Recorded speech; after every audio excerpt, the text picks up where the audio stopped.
You are listening to the Call to Action podcast, where we aim to inspire, educate, and inform entrepreneurs and self starters on tech and tips related to navigating this ever changing world.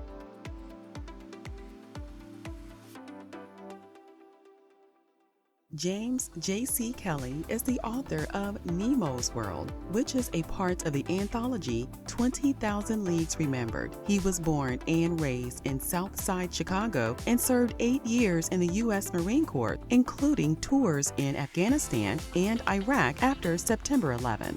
James says the geek in him is happy to say that he has 15 years in the field of information technology.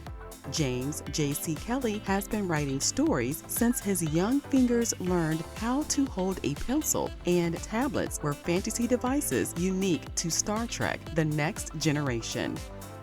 He is happily married and a proud father. As a father to 5 children, he wants to weave together stories enriched by his life's experiences and cast women in a powerful light.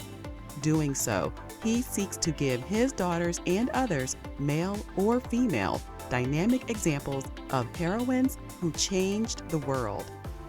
Listen in as he shares experiences from his childhood that inspired him to write, his experience in the U.S. Marines, and helpful information for aspiring writers. Hello, everyone, and thank you for tuning in to episode 28 of the Call to Action podcast. I am your host, Shantae, and today we are having a fireside chat with the author of Nemo's World, which is part of the anthology 20,000 Leagues Remembered and is published by Pole to Pole Publishing. And his name is James J.C. Kelly. Now, before we bring our guest onto the show, I would like to share a little bit of information about last week's episode, as well as share today's inspirational quote.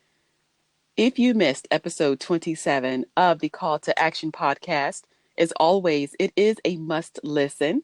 I had the opportunity to have a fireside chat with the founder of Grow Class. Her name is Sarah Stockdale. During the show, she shared great information for entrepreneurs, as well as information about what inspired her to start her own business. Make sure to go and check it out at ctamarketing.biz. Click on podcast on the main menu to access that podcast, as well as past episodes.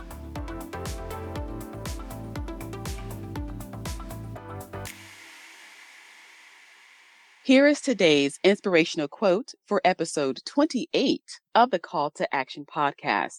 This is from John Muir, and I just thought this was really appropriate. So here's the quote. The power of imagination makes us infinite. I'm going to repeat that one more time. The power of imagination makes us infinite. So again, I thought that was appropriate for today's show because our guest is a writer of science fiction. So I am ready to bring on our author. As mentioned in the intro, we have author James J.C. Kelly, and he is the author of Nemo's World, which again is a part of the anthology 20,000 Leagues Remembered. During today's fireside chat, James is going to share information about his story, as well as other helpful information for writers here with us on the Call to Action podcast. So please join me in welcoming James to the show. Hi, James, and welcome to the Call to Action podcast. How are you Hello. Thank you. today? I'm doing great. How you doing? I am good. I am good. So thank you for being here with me today as a guest on the show. And, James, the icebreaker is coming, buddy. So, so share your superpower with the audience today. I would have to say my superpower is being able to look back at events and just analyze them from multiple points of view. And it's probably not unique to me as an author, but I think coming from the community and the house and the environment I grew up in, I think it's a superpower. It's empowered me to get to where I am today.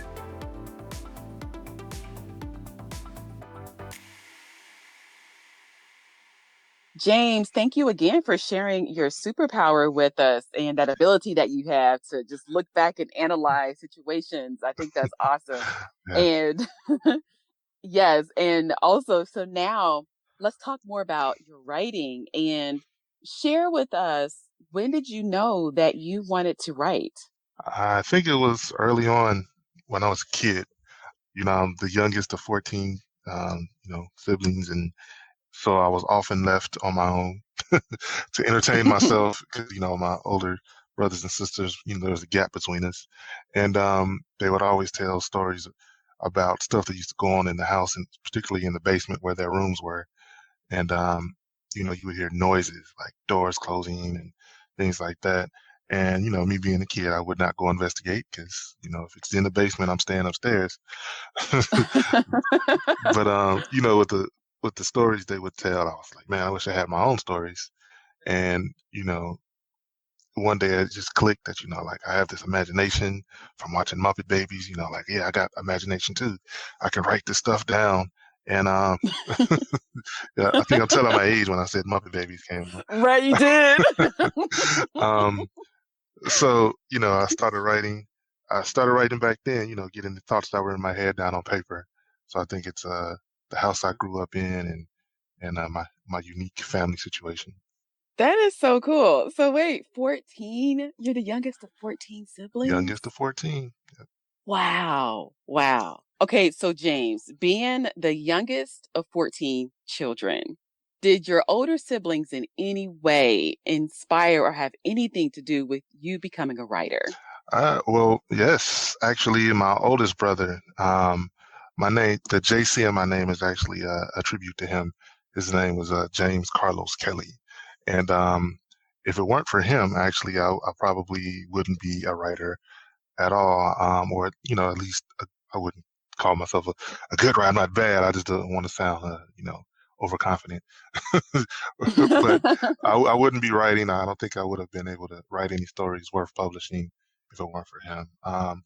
He kind of took me under his wing, and he worked at a radio station. And at the age of like 8 or 9, he had me up at the radio station, and I was working the board, and I was playing the music and just doing everything that. And early on, it kind of made me realize I'm able to do anything and everything. Because inner city kid listening to the radio is like the radio's something you probably would never be able to do, and to be doing it at eight Right. years old, um, it was eye opening. And he was also a Boy Scout master, so he got me into the Boy Scouts, and then we went camping, and that got me familiar with outdoors. And then going to the movies, he took me to the movies and to play arcade games. Like basically, by the time I came around as the 14th kid, my father was tired. Understandably, understandably so. Right. Big brother stepped Yes. up, and because of what I did in the Boy Scouts and the inspiration I got, realizing I can do whatever I wanted to. My father was in the military, and so I got the confidence to join the Marine Corps. And then in the Marine Corps, coming, if you can imagine growing up on the south side of Chicago, let me set the scene for you. Okay, let's set it up. Set it up. So, Okay. you walk out your door every day, and on the south side of Chicago, you see a lot of like faces. It's like blocks and blocks of African Americans and that culture, and that just being totally immersed in that environment. Um, Mhm. that becomes your world. So you might watch public broadcasting and Sesame Street and see all these different things going on in the world, but it doesn't really apply to you. You walk out the door Mhm. and you see what you see. And a lot of people laugh when I say this, but until I was 18, I had never held a conversation with someone my own age that wasn't of my own ethnicity. Um, Wow. and other than like teachers and Yeah. professional types that come in, but they go back home to their neighborhoods. I never had a conversation with another 8-year-old Hispanic or white person, anything like that. So all the beliefs that I had were just made up of South Side of Chicago, inner city African American kid. And when I went to boot camp, it was me and a platoon of like 70, I think it started off as, and I was one of 3 black people. and I had, um, you know, and to give some more background about that, uh, Mhm. I didn't know how to talk because you have to actually kind of learn how to be social with other people. Mhm. And in high school, I had honors classes and AP courses, and but to survive in high school, and one of my friends once told me because I used to get picked on, "Hey, you get picked on because you're always smiling, you're always happy. If you look upset, angry, people won't bother you." And and I'm Mm. swear I'm gonna tie this all together, but I tried that, and the fact that I was on a football team and I hung out with the more popular people and still to get picked on, it was like, well, what am I? What's going on? And but once I started doing that, I started fitting in better. I didn't get picked on. I'm not the smallest of people. You, being on a football team, lifting weights and stuff. So once I started looking angry, people leave you alone, and people start talking to you. Um, and carrying that mentality of surviving on the south side of Chicago to boot camp, where it's more dynamic culturally. People see an angry big black guy, and it's like, oh, let's back away. And a drill instructor pointed it out, and he came and said, you having such a hard time. I had a hard time at boot camp early on because your demeanor, you just always look angry and like nothing's bothering you. And for all my honors classes and AP classes, to pick on Chicago public schools, for the life of me, I did not know what demeanor meant.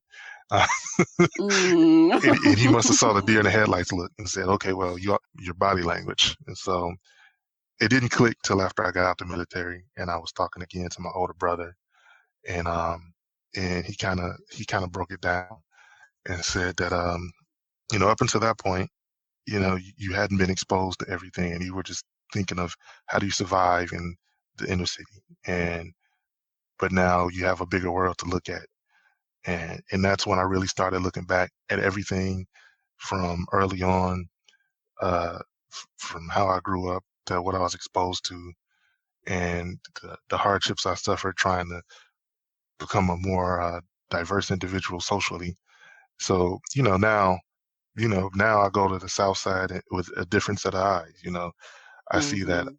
there's a bubble there, and because of that, that also inspires what I write. There's not a lot of African Americans in lead roles in movies or books, and especially sci-fi. Um, Mhm. and that's why I write what I write, how I write. I put African Americans in lead roles in my stories, and with other minorities, because there's not a lot of us out there, and I think, and I do that to show that whoever reading it, if it's a young kid reading my book, they can say, yeah, that this person has hair like me, it looks like me, and they're going on this fantastical journey that I would never thought that I'd be part Right. of.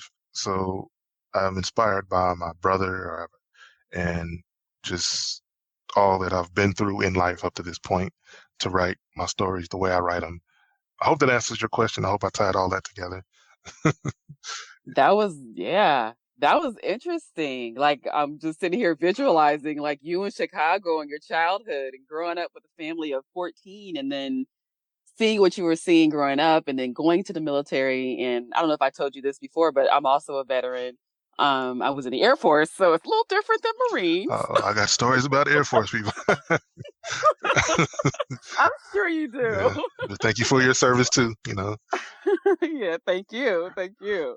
But yeah, so different, I'm sure it's totally different between Air Force and Marines, but we both went through basic training. So I Yeah. can't say that. I'm Yes. sure it was different. We probably had air conditioning and you guys did not. I don't know. I don't know. I got a funny story about that. So, You know what? Go ahead and share that funny story, James. What you got? What okay. you got? So, right after September 11th, after we were pulling out of Afghanistan, after took over Camp Kandahar, and the unit I was attached to was pulling out of there, and other armed forces were coming in. The guys were in fighting holes and um, eating MREs. When we first got there, we Mm. didn't have proper cold weather gear. But when we were leaving, Air Force was flying in, shower houses and vending machines. And we're looking like, really? So that's the difference between the Marine Corps and the Air Force. And that's how I see it.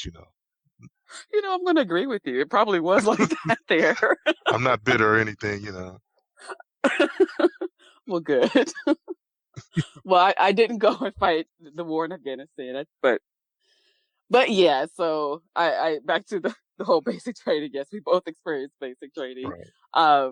But yeah, I mean it's different and it is diverse. The culture is diverse than I'm sure what a lot of us were used to. We were growing up in our neighborhoods and going to school and then being exposed to a totally different world. Actually, I think that it's a good thing that we had the opportunity to do that, but I also think that others on all sides should have that opportunity Yeah. because it gets you to get to know truths about other people, not just what you are told about other people.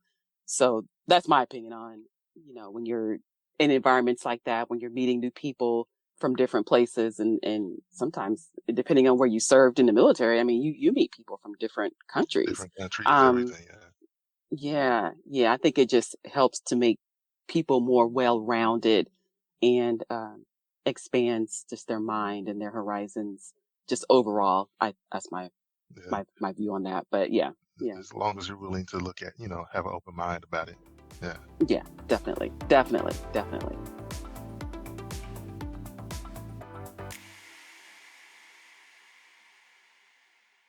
So let me ask you this. So about your recent work, tell us about your story. Tell us about Nemo's World.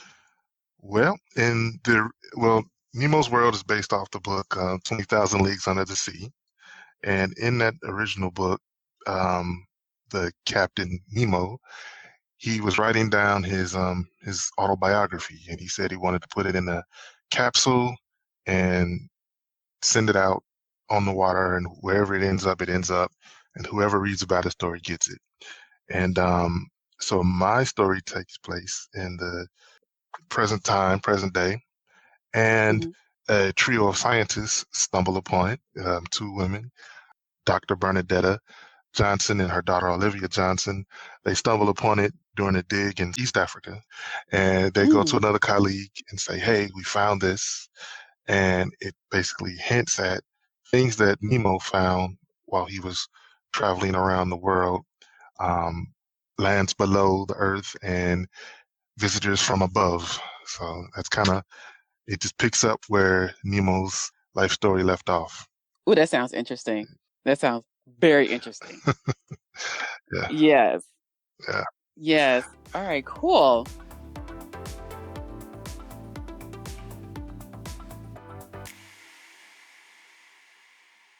James, you have shared like some wonderful, wonderful information about yourself, your family, and just what inspires you. So now that we've talked about that, let's talk more about what advice would you give for other upcoming or aspiring authors? Um, I can give the advice most meaningful to me. I had to realize that even though I had this great story in my head, I probably wasn't the best person to tell it. and and I'm speaking about my first novel. I've worked on it for like 5 years and it's still not published, and that's because um, I would set it down and I would come back and reread it after I continued to write in the interim, and I was like, wow, I could word this a lot better, or just this is confusing even to me, and I wrote it. So I went out and I got a mentor, and and I kept getting working on the craft until now. I look back at some of my first edits and said, wow, I came a long way. So I guess my advice would be um, develop a thick skin and, Hmm. and realize that you might want to write, but you might not be the best writer, or at least as good as you think you are, and never be too arrogant or proud to say, I might need help, or what someone told me about my writing might be true. Um, because when you go to start getting published, you're going to get a lot of no's, and you can either take it personally, and the whole world can be your enemy and say nobody knows what they're talking about. I'm awesome, or you can say, well, okay, if everybody's saying the same thing, maybe it's me, and you know, and if you work and everybody's saying your work is great, maybe you should self-publish. Okay. So I think that's my advice. Is you're going to get no's. Don't let it, get you down. Just ask yourself, could I be better? And the answer is probably yes. Okay. Okay. That's good advice. That's good advice. And I like the fact that you're saying don't be afraid to ask for help, you know? Right. So yeah, that's a plus too. I think sometimes we get caught up in our work and we don't want to. We're like, wait, this is perfect. I wrote it. You know, a part of you feels that way. It's like this is Right. your baby. You created it. It is perfect. You know what Yeah. I mean? Like it is perfect. But Yeah. you have others looking at it too, and they're probably going to have opinions. So, but yeah. Right. Yeah. And sometimes their opinion is good. Like you can phrase this better to give it more impact. And you think, well, it's I like the way I wrote it, but it doesn't give the punch that it needs. So Hmm. there are different ways to write. So just be willing to understand you might not be as good as you think you are. Okay. Good advice. Well, good to know. Thanks.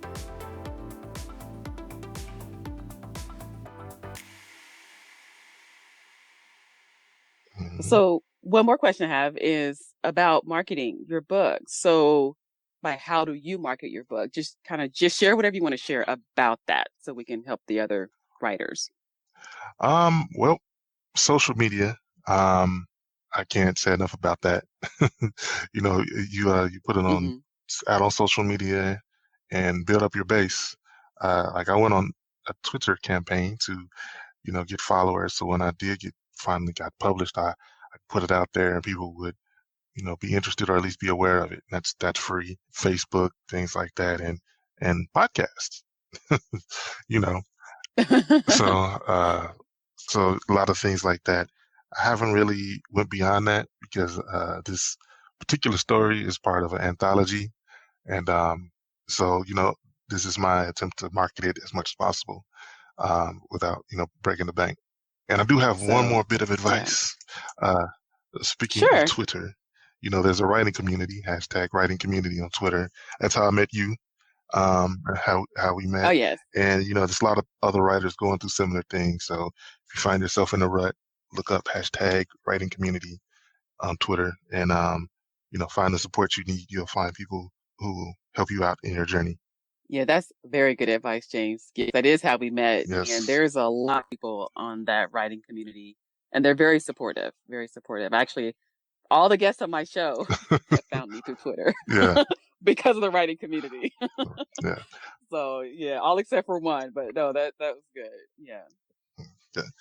Yeah. So, and, because, when you write, you're normally by yourself anyway. So, at least me, sometimes it feels like, oh, I'm just, I'm the writer and I'm stuck in my rut and no one understands. And you go there and it's like, oh, everybody's going through this, so I'm not special. Then I don't feel so bad. Yeah, that's good. Yeah, It helps when you know that others are going through that with you. yeah. So, All right, cool, cool.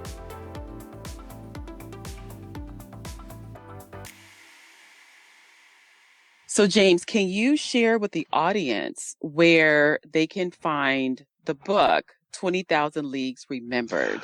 20,000 Leagues Remembered. You can find it on Amazon. I think it's Vivo, and you can just Google it. The power of Google. 20,000 polls. 20,000 Leagues Remembered.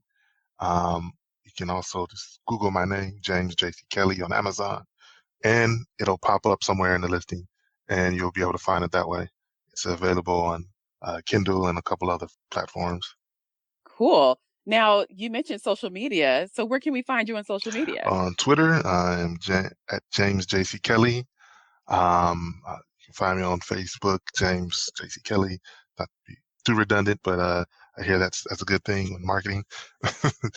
It is. It really is. Yes. um, and those are primarily the two that I use. If you want, you can email me at author James JC Kelly at Gmail, and that that's pretty much it. That's how you get in contact with me.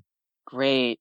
So, James, you definitely have lots of experiences. You've shared some really good information. And what I want to know before we end the show is, do you have any last words of wisdom to leave with the listeners? Last words of wisdom. Well, my last bit of advice is probably something I said already. Just never be scared to ask for help or advice, and always know that you can only improve. And to improve, you need to know where you are. So find people who you value their opinion and let them look at your work. And if they say there's something better there or it could be done better, listen to them. And you're never going to be at your best. Every day you're going to be better.